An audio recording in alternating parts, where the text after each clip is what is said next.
தொடர்ந்து மூன்றாவது நிகழ்ச்சி பெண்களுக்கான நிகழ்ச்சி. பல வகைகள்.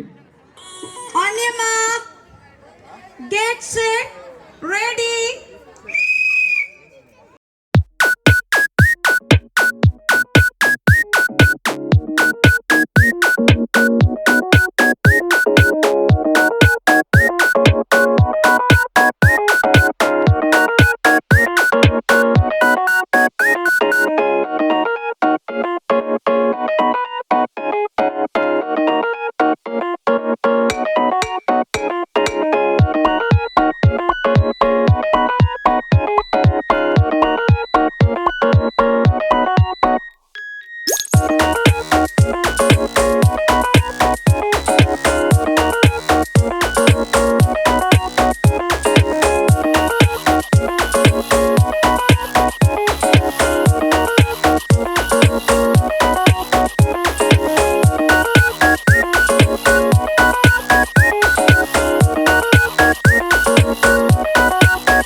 உங்களோட பேரு?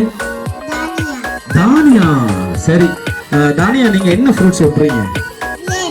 கிரேப்ஸ். உங்களோட பேரு? சரி, நீங்க என்ன ஃப்ரூட் வைப்பீங்க? பைனாப்பிள். உங்களோட பேர்? நீங்க என்ன ஃப்ரூட் வைக்கிறீங்க? வாட்டர்மெலன். உங்களோட பேர் என்ன? சரி, என்ன ஃப்ரூட் இது? மேங்கோ. சரி, என்ன ஃப்ரூட் இது? ஃபுட் தெரியும், சொல்ல மாட்டேன் நான். ரைட், என்ன ஃப்ரூட் குட்டி? உங்களோட பேர் என்ன? என்ன ஃப்ரூட்? ஆப்பிள். ரைட், நீங்க சத்தமா கை தட்டணும். சரி, எங்க விட்டு நினைக்கிறாங்க? உங்களோட பேர்? அப்படியா? சரி, ஓகே. இது என்ன ஃப்ரூட்? சிறப்பா சொல்லிட்டாங்க. உங்களோட பேர்? சரி, நீங்க என்ன ஃப்ரூட் வச்சிருக்கீங்க? கிரேப்ஸ். ரைட், இங்க ஒருத்தங்க நிக்கிறாங்க. உங்களோட பேர்? நீங்க என்ன ஃப்ரூட் வச்சிருக்கீங்க? ஸ்ட்ராபெரி. எங்க சத்தமா கை தட்டணும்.